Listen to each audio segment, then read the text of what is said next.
E aí pessoal, sejam bem-vindos ao canal Falando Vários. No vídeo de hoje eu vou dar algumas dicas de como aprender inglês sozinho e de um jeito que não seja chato. Caso você não me conheça, meu nome é Ricardo, sou um brasileiro que saiu do Brasil, estou morando aqui na Europa, na Polônia, e eu me viro todo dia no inglês, no trabalho ou no dia a dia, e eu nunca fiz um curso de inglês. Todo inglês que eu aprendi sozinho, com as dicas que eu vou dar aqui pra vocês. E a Rafinha não tá no vídeo aqui hoje porque ela trapaceou e fez curso de inglês. Então, esse vídeo vai ser sem ela. Ué, eu não me esforcei no meu curso de inglês. O curso funciona. Eu vou separar aqui por categorias do que se aprender primeiro, que na minha opinião é mais fácil e que é o primeiro degrau para se chegar, digamos, na fluência, né? A ordem dos degraus, digamos assim. Primeira coisa que você deve aprender, na minha opinião, é saber ler inglês. Ver uma frase em inglês e entender pelo menos uma porcentagem do que ela quer dizer. E como que você pode treinar aprender a ler inglês. Eu diria que o exercício mais fácil é tu se colocar em uma situação que você consiga deduzir o que a frase quer dizer pelo contexto e não só pelo que está escrito. Por exemplo, tem muita gente que fala que aprendeu inglês jogando videogame. Como que eles aprenderam inglês jogando videogame? O videogame ele te coloca num contexto, né, onde tem personagens interagindo um com o outro, com emoções, música de fundo, linguagem corporal. Então a pessoa vai largar uma frase, sei lá, e vai estar feliz, digamos assim. Outro personagem do jogo vai largar uma frase e vai estar triste. Aí você vai dizer, poxa, eu sempre vejo essa palavra aqui quando o cara tá triste, então é uma palavra que só se usa nesse contexto aqui. Eu, particularmente, aprendi bastante inglês jogando videogame, mas no meu caso eu usava também o dicionário do lado, porque eu jogava bastante RPG, então eu me trancava, eu precisava entender qual que era a dica que o personagem estava me dando para conseguir progredir, fazer progresso na história, e às vezes a dedução não era o bastante, eu tinha que pegar um dicionário e traduzir uma ou duas palavras para eu deduzir o que o resto do contexto queria me dizer. Mas, na minha opinião, aprender inglês jogando videogame, aprender a ler inglês jogando videogame é um processo bem demorado. Claro que é bem válido se tu é uma criança, né, e você tem toda a vida para aprender inglês, aí você tem tempo, não tem problema. Mas se tu já é adulto, né, daqui a pouco esse exercício já não é mais válido para ti. Uma coisa que funcionou para mim muito melhor do que jogar videogame, que eu vi um avanço muito mais rápido, foi ler histórias em quadrinhos. No meu caso, eu nunca gostei das histórias em quadrinhos ocidentais, o Marvel, DC, Spider-Man, Wolverine, nunca gostei, não gosto até hoje, mas eu sempre fui muito apaixonado por mangá. Quando eu era mais jovem, eu lia vários mangás, todos eles em português, sempre lendo em português, mas na minha época era muito difícil tu ver mangá traduzido em português completo, sabe? Todos os capítulos traduzidos em português. Hoje é muito mais fácil. Às vezes sai em japonês e antes de sair para inglês já sai em português. Mas na minha época, se tu lesse só em português, você era limitado até um pedaço da história. Aí eu lembro que foi lendo um mangá chamado One Piece, um abraço para todos os otakus. Acho que na época o mangá estava até o número 600 e poucos, o último capítulo em inglês, e em português estava, sei lá, 200 e alguma coisinha. Aí eu pensei, mano, essa história aqui é muito interessante, eu quero muito saber o que acontece, então eu vou me aventurar lendo em inglês aqui. Mas mesmo tendo o inglês do videogame, eu não me sentia confiante para ler mangá em inglês. Então eu comecei a ler o mangá, eu não entendia boa parte dos diálogos, o que estava acontecendo, mas eu senti que a evolução que eu tive do inglês lendo mangá foi muito maior que jogando videogame, porque no videogame você tem a distração ainda do gameplay e às vezes você nem precisa entender a história para completar um jogo. Mas numa história em quadrinho, a única coisa relevante que tem é a história. Você não tem um gameplay, você tem que entender a história, o teu foco é entender a história. O quadrinho, ele te ajuda bastante nesse poder de dedução, porque você vai ver a expressão corporal da galera, é bem desenhado, você consegue às vezes ler todo um quadrinho só olhando as imagens e não ler nada do que eles estão falando e entender o que aconteceu.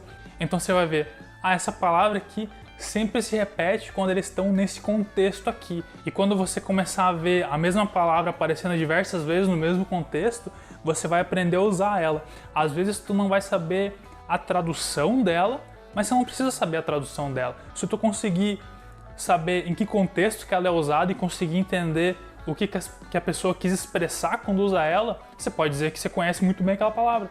Por exemplo, quando você vê alguém falando, you are a jerk, digamos que você nunca viu essa palavra na vida. Você vai ver, poxa, essa pessoa tava braba, ele usou essa palavra jerk. Beleza, eu vi um exemplo. Aí quando você vê de novo outra pessoa braba falando you are a jerk, aquele contexto vai se reafirmando para ti, então tu sabe, poxa, se eu quero ofender alguém, eu posso usar you are a jerk. Eu não tenho a menor ideia do que jerk significa em português, mas eu sei que eu posso usar essa palavra para ofender alguém. E tem várias palavras que você pode usar, beleza, quando eu tô muito brabo, eu uso essa aqui, porque eu vi exemplos. Quando eu não tô tão brabo, eu uso essas outras palavras, porque eu vi vários exemplos das pessoas usando também. Mesmo tu não sabendo a tradução delas, você não precisa se preocupar na tradução. Então, galera, essa é a primeira dica. Se coloca num contexto que você consegue usar o contexto para deduzir o que a frase quer dizer. Isso ajuda muito para aprender a ler frases em inglês. Depois que você tem um certo nível de entender frases em inglês, o próximo passo, na minha opinião, é tu conseguir formar frases. Um exercício que para mim deu muito certo para aprender a formar frases em inglês é fazer um exercício ativo de toda palavra, toda frase que tu usar em português. Se tu tiver tempo, tenta traduzir ela na tua cabeça, porque quando eu comecei a fazer isso, eu notei que eu tinha uma dificuldade para usar palavras de ligamento. Por exemplo, se eu queria falar, eu vou pegar essa xícara de café e jogar pela janela. Eu saberia falar, por exemplo, eu pegar xícara, jogar janela. Mas eu não conseguia unir elas e formar uma frase que eu não pareça um completo idiota falando a frase. Claro que se eu fosse ler a frase em inglês eu entenderia, mas eu não conseguiria reconstruir ela sem colar, sem eu ver o exemplo de alguém montando essa frase inteira. E depois que eu comecei a fazer esse exercício de traduzir na minha cabeça, eu tive um avanço muito grande. Por exemplo, sei lá, eu morava com a minha mãe, aí eu perguntava, você passou no mercado? Eu tentava traduzir na minha cabeça, did you go to the grocery store? Ou alguma coisa assim. É uma mania que eu fazia ativamente quando eu estava tentando aprender inglês, e hoje é uma mania que eu não consigo tirar da minha cabeça. Às vezes eu vejo uma música em português, sei lá, Charlie Brown Jr., quando eu vejo, eu tô traduzindo a música para inglês na minha cabeça, eu escuto uma frase e tento traduzir a frase da música para inglês. Uma vez que você conseguiu pegar um certo nível de montar umas frases em inglês, você vai precisar de um pouquinho mais de challenge. E uma dica que eu dou é conseguir interagir por texto com o pessoal nativo em inglês de alguma forma. Na minha época era muito mais difícil, mas hoje com o avanço da internet, cara, tá muito mais fácil tu ter contato com alguém do outro lado do mundo. No meu caso, quando eu era mais jovem, eu treinei escrever frase e ler frase de outras pessoas em inglês jogando MMORPG online. Aí tinha que interagir bastante, porque você jogava com outras pessoas ao mesmo tempo.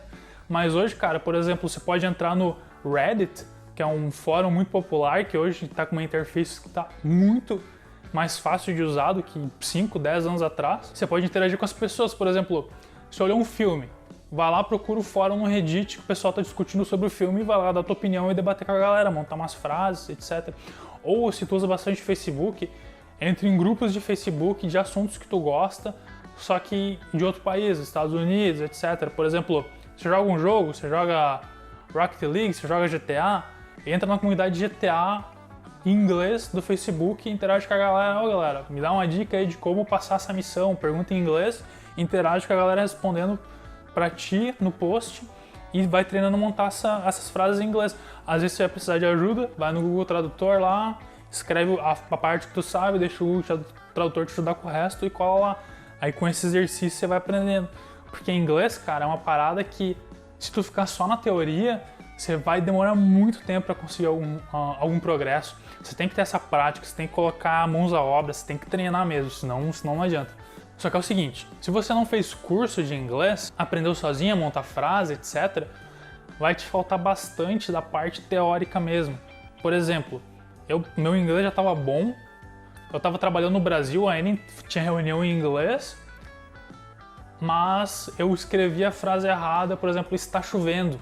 Porque em português eu posso falar está chovendo, mas em inglês se for colocar is raining, tá errado, porque no inglês você precisa sempre ter o sujeito, você não pode ter o sujeito oculto. Se essa frase não tem sujeito, você tem que falar it is raining. It é o sujeito, sempre que tu não tem um sujeito você coloca it. E isso é a parte teórica, esses são exemplos de parte teórica que é muito difícil tu conseguir aprender sozinho. Então a dica que eu dou, cara, usa o Duolingo. Porque o Duolingo vai te passar uns exercícios, vai dizer, escreve essa frase aqui em inglês. Aí você vai escrever do jeito que tu sabe, que qualquer pessoa entenderia, digamos assim, mas ele vai apontar, olha, falta essa partezinha aqui, eu tenho um erro de concordância nessa frase aqui, etc. Então o Duolingo vai te ajudar bastante a pegar essa parte teórica que vai estar te fazendo falta, já que tu não foi para um curso de inglês aprender na sala de aula com o professor. Próximo passo, eu diria que uma vez que você conseguiu ler inglês e escrever em inglês, próximo passo, escutar inglês. Tem gente que fala que ajuda bastante assistir um seriado em inglês, olhar um filme, mas se tu já tá num nível bom de entender inglês lendo, troca a legenda de português para inglês. Você escuta lendo o que os caras estão falando, ajuda demais. Mas para mim o que mais me ajudou foi escutar audiobook em inglês. Baixei um aplicativo ali de audiobook no celular, baixava uns audiobooks, cara, de qualquer assunto, não estava interessado no assunto, baixava livros de autoajuda. Até recomendo os livros de autoajuda, diferente dos livros de ficção, por exemplo, O Senhor dos Anéis. Se está estudando O Senhor dos Anéis lá, se por algum motivo passou um capítulo inteiro e não entendeu nada, ou entendeu 20%, você vai ficar completamente perdido na história. Mas os livros de autoajuda, praticamente os caras começam um raciocínio e terminam ele na mesma frase. Então se tu perdeu esse raciocínio, só continua no próximo e já era. Então ajuda bastante. Pra mim deu muito resultado. Eu ia pra academia escutando um audiobook aqui, fazia lá um supinão, crescendo os músculos, escutando aqui, seja um cara forte, pode crer, eu vou ficar forte no supino. E o último passo, que é o mais difícil deles, você tem que encontrar uma maneira de conseguir uma conversação. E cara, se tá no Brasil é meio complicadinho, porque às vezes seus amigos não vão querer passar vergonha junto contigo falando inglês, ou você não vai conhecer ninguém que fala inglês, ou digamos que você tem vergonha, então tem vários obstáculos na conversação, mas cara, você precisa da conversação. Não cometa o mesmo erro que eu cometi, que eu entendi inglês, eu sabia ler inglês, sabia escrever inglês, e achava que a minha pronúncia, por causa disso, era boa em inglês também, mas minha pronúncia era um lixo, cara. Por exemplo, a palavra wild, a palavra selvagem, eu falava wild, porque tem um W, um I e um LD, pra mim era wild. Só que se eu vou chegar aqui e vou falar pros caras wild, eles não vão entender porcaria nenhuma do que eu tô falando, tem que ser wild. E tem outros detalhes que te prejudicam bastante por falar português. Por exemplo, você vai chegar aqui falando hot dog, os caras às vezes não vão entender, cara, porque o certo é hot dog. Mas quem que no Brasil fala hot dog? Se tu vai num cachorro-quente de esquina, você vai chegar pro cara no Brasil, você vai chegar pro cara e falar, me dá um hot dog. O cara é capaz de não entender, mas tu vai falar hot dog, o cara, beleza, tá saindo um aí, meu irmão. Então essas pequenas coisinhas, você só vai conseguir corrigir com conversação. E cara, aí você pode ser criativo. Na minha época tinha uma escola de inglês perto da minha casa, que eu não tava afim de ir lá pagar curso de inglês, pagar conversação, que era horrível de cara, eu não tinha dinheiro. Aí eu tentava conseguir o contato dos professores, interagir com eles. E mano, chega um cara que fala inglês e fala, cara, deixa eu te pagar um jantar, vamos sair lá, eu te pago um Mac, comida de graça. O cara nunca vai recusar uma comida de graça. Você tem que arranjar desculpas pra conseguir uma conversão, cara. Bom, galera, acho que era isso aí de dica que eu tinha pra dar, até porque esse vídeo tá ficando meio longo. Mas é o seguinte, uma coisa que eu vou falar e eu queria ter escutado antes de sair do Brasil, que é o teu inglês não precisa ser perfeito, cara. Até quando eu comecei a fazer entrevistas de emprego pra sair do Brasil, a minha conversação era um lixo. Eu treinei muito conversação fazendo entrevistas de emprego aqui pra Europa. Me ajudou demais. Se vocês conseguirem também, cara, é um real life situation, vai ajudar demais vocês. E eu chegava no inglês todo passando vergonha na entrevista, eu falava uma frase, cara, mano, o que você tá falando? Aí eu, isso aqui. E o cara não entende, não escreve aí, porque eu não consigo entender o que você quer dizer mesmo. Mas eles não dão bola, cara. Desde que tu consiga de alguma forma fazer entender o que tu quer dizer, seja escrevendo, fazendo mímica, falando a palavra errada, a galera que vai aceitar. Até porque aqui na Polônia, por exemplo, a língua oficial da Polônia não é inglês. Então aqui você vai ver bastante gente falando inglês errado. Por exemplo, aqui o W tem som de V, e daí os caras vão falar Wi-Fi, eles falam Wi-Fi. Eu cheguei aqui e falei, mano, não tô com internet, o cara, você já conectou na Wi-Fi? Eu conectei onde? Wi-Fi? Que desgraça é essa? Bom, galera, era isso aí. Se você chegou até aqui, gostou do conteúdo, deixa um like aí, ajuda demais o canal. Se inscreve no canal para acompanhar os próximos vídeos sobre vida profissional, ou morar fora do país, ou qualquer coisa que a gente quiser postar. E é isso aí, valeu, galera. Falou, até mais.